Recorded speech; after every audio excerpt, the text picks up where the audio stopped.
Hey everyone, Rich here from the RCNetwork.com, and today we're going to be checking out my brand new HOBBYWING EZRun Max6 Combo. Now in this video, we'll be actually taking out of the box, see exactly what you get. We're going to be installing it into my 1/7 scale Arrma Mojave EXB, and we're going to take it out and run it and see how it does with this brand new Max6 system. Now I picked up my HOBBYWING system directly from HOBBYWING North America.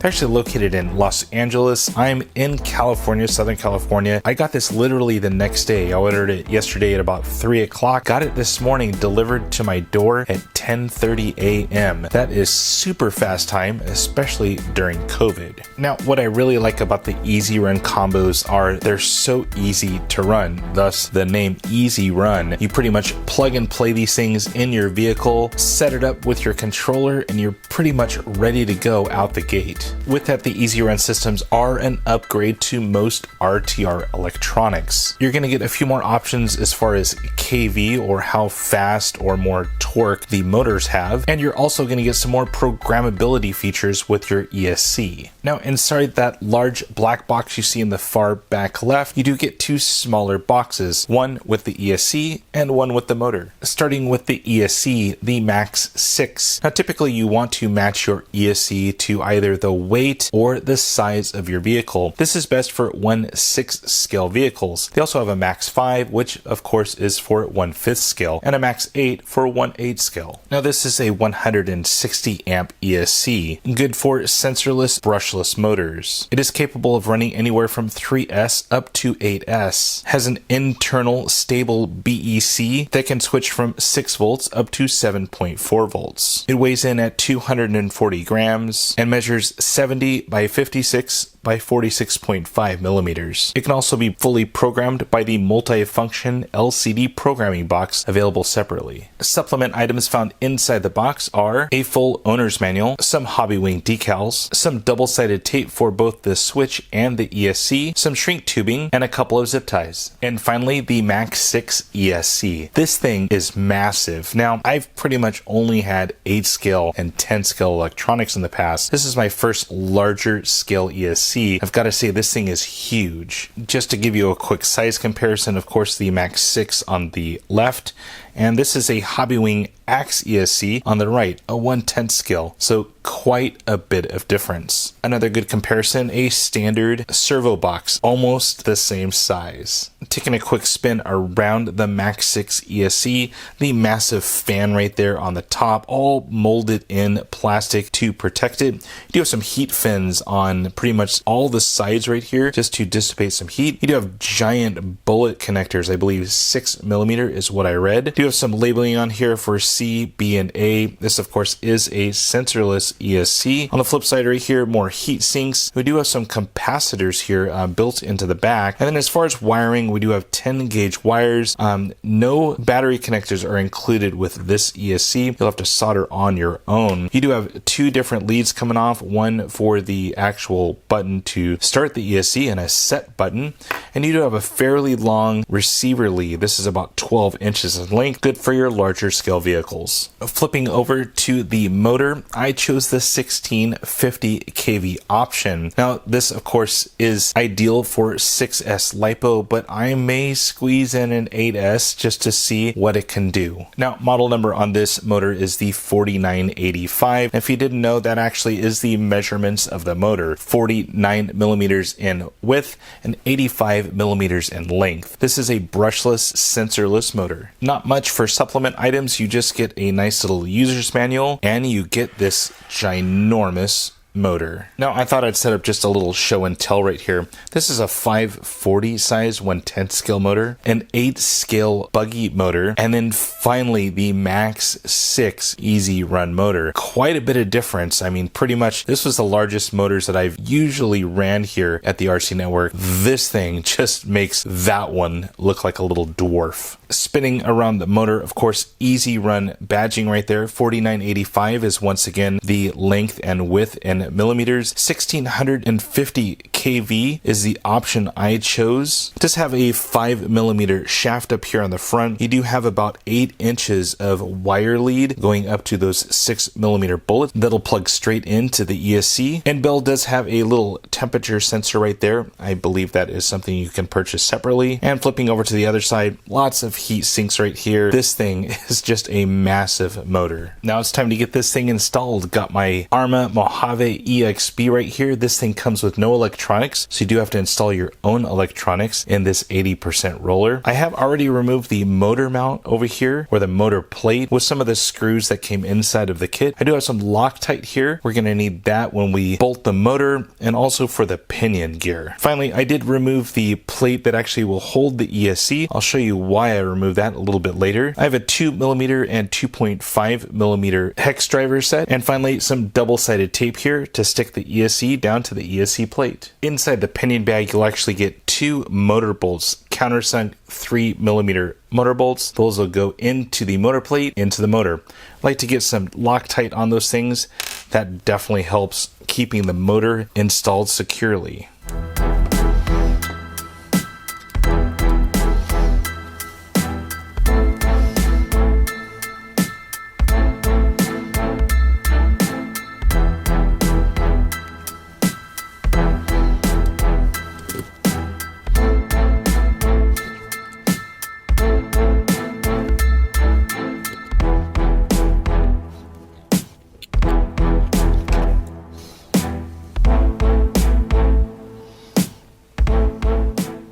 Same thing for the pinion. I'm going to go ahead and put a little bit of Loctite in the set screw. And I'm just going to kind of rough set the pinion on here. Not going to do a final set until I get the actual motor into the vehicle. I've got the flat side right here set to where I know where it's going to be. Drop it on. And just rough set it right now. It doesn't need to be tight, just needs to be somewhat snug on there for now. Now, I went ahead and removed the side guard right here just so we could see a little bit better, but I also found it was a little bit tough getting that large of a motor to kind of sit in with this big side guard kind of getting in the way. So 5 screws on the bottom, removed it. Now we can see better and mount the motor a little bit easier.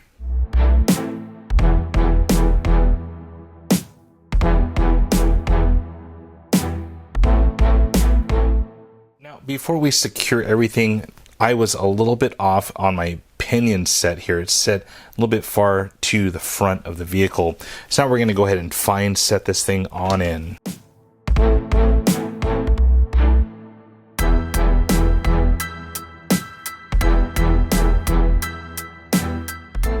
And give that a good tighten down. You don't want that thing to come out. You want to let that cure for a good 24 hours before you run it as well with that Loctite. Now, same thing for the 2 top screws up here to set your motor mesh or pinion mesh. You want to go ahead and drop some Loctite on those screws just so they don't back out.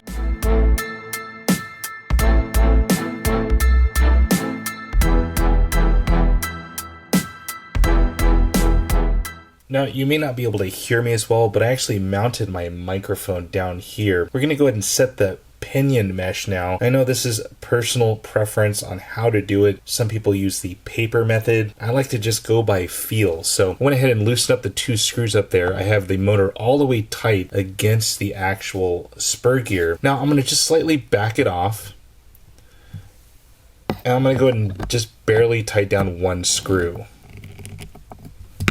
And then I want to test the spur gear by rocking it back and forth until I hear a really good sound of a click.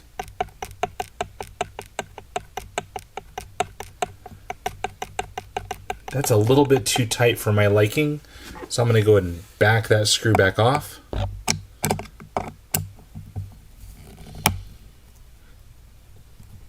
Edge it a little bit further over again.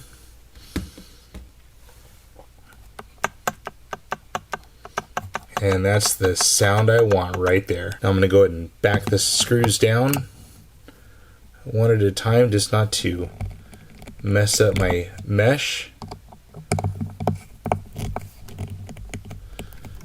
And then give it another test, just to make sure my sound didn't change. Perfect. Now another cautionary tale, you may want to spin your spur gear all the way around just to make sure you have the same mesh on all 4 points of the spur gear. Moving on to the ESC now, I removed the plate to show you these little guides on the bottom of the plate to mount your wiring. It just kind of keeps everything nice and neat, tucked in. I like to have a nice clean install on my builds. So it's a nice little touch that Arrma added on the bottom of their ESC plate. So when it's mounted inside the vehicle like this wire is going to go straight over to that receiver box. I can tuck it away all nice and neat next to the bottom of the chassis there. Now I'm using a double-sided silicone tape I picked up off of Amazon. Very similar to the 3M stuff, just a no-name brand. Got quite a bit of it here to last throughout all my builds. So I'm going to put 2 slides right here down the bottom of the ESC. That should be plenty of stickiness.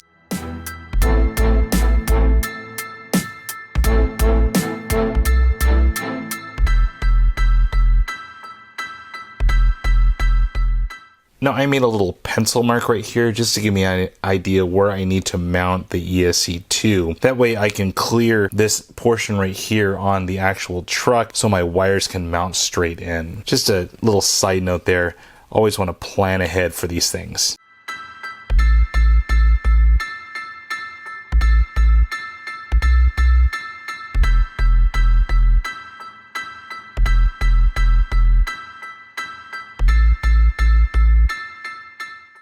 Went ahead and mounted that tray back to the actual chassis plate, just 4 screws on the bottom of the tray there. Now the ESC is mounted into the RC. Now pretty much we have to plug in the wires going from C to C, B to B, and A to A. And final up this thing, we're going to put the side guard back on, mount the switch, and solder up a connector. Let's start by mounting all of these wires in.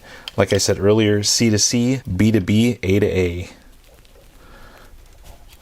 I went ahead and opened up the receiver case right there. I mounted in a fresh receiver for my radio system. You want to make sure that that is bound before you start doing anything else past this step. Now with that, you do want to plug in correctly. There is polarity on your receiver, so just make note of that when you are plugging these in. You always want to make sure your channel 1 is for your servo, channel 2 is for your throttle, or 1 to turn, 2 to burn. All right, now it's time to solder on a connector. And in this case, I'm actually going to be soldering on 2 connectors, 2 XT90 connectors. Now for this step, you'll need definitely a good soldering iron that can produce some good amount of heat. I'm going to be running up to about 800 degrees Fahrenheit. That'll get me to where I need to be. I like to use this Miniatronics solder right here. This is a true lead solder, has a rosin core. I have been using that for years. Also some wire strippers, something to clean off your soldering tip. I have a little holder right here that I like to hold my wires with, and I do have an extra piece of 10 gauge wire to make that jumper cut from one connector to the other connector. Now this is definitely not going to be a step-by-step soldering tutorial. I'll link to a video I did a while back up in the upper right hand corner. You can check that one out if you need further information. But for now, we need to go ahead and prep all of the ends for solder. So basically every end of the connectors and every end of the wires need to be pre-tinned. So we simply just melt the 2 connections together with the soldering iron at the end.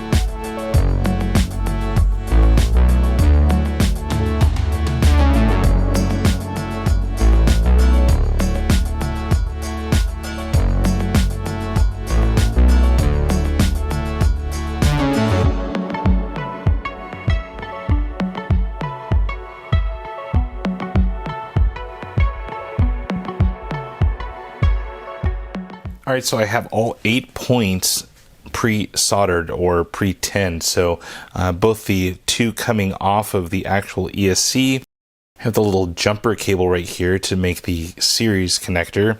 And then I have all 4 points of the two XT connectors. Everything's pre-tinned. Now it's time to just melt everything together in the correct order.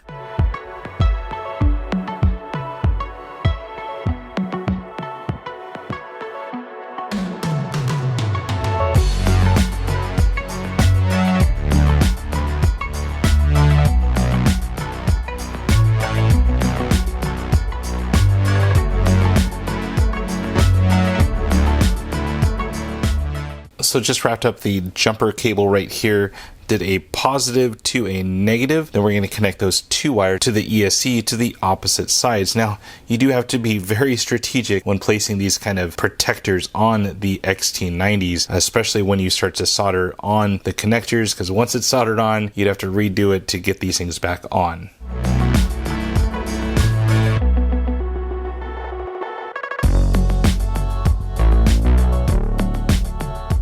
Alright, so all the soldering is now complete. Went ahead and got my series plug all wired into the actual ESC. You'll notice that I have this thing perfectly sectioned off so it all matches up over here towards the battery compartment. Now with that, please make sure that you understand how to solder on a series connector. You do want the red wire from the ESC going to a positive, and you want the black wire going to a negative on the other side. And then of course the jumper wire in between. Please double check that. If you're unsure about soldering, take it to your local hobby shop or have a qualified friend do the soldering for you. The final step is I went ahead and mounted the switch all the way against the floor of the Mojave EXB. So just double-sided tape down to the floor to the plastic section of this kind of side skirt right here. So that's all set to go. Not my ideal place, but nonetheless, it is mounted on there. And then I did mount in a 3S LiPo, just a Gen Ace 5000 milliamp. Have that plugged into one side. Have this little jumper plug right here as if I were not going to run two batteries, just to complete the connection. Now it's time to fire everything up and calibrate your remote to the actual ESC. Now before we start turning anything on, two things that you need to make sure you've already done. First of all, put your car on a stand, remove the wheels and tires if you need to do that. You can even remove the pinion. You don't want to have this thing flying away on you, so as you are setting up your RC. The second thing, you do want to make sure that you have your receiver already bound to your radio. That's the first step you need to complete before you do anything else. Now it's time to calibrate the ESC to your radio. Now there's precise instructions inside the owner's manual for the Max6 ESC, but nonetheless, let's go through the process of calibrating the ESC to the remote. First thing, make sure your radio is on. Next, press and hold the set button on the switch and turn the ESC on.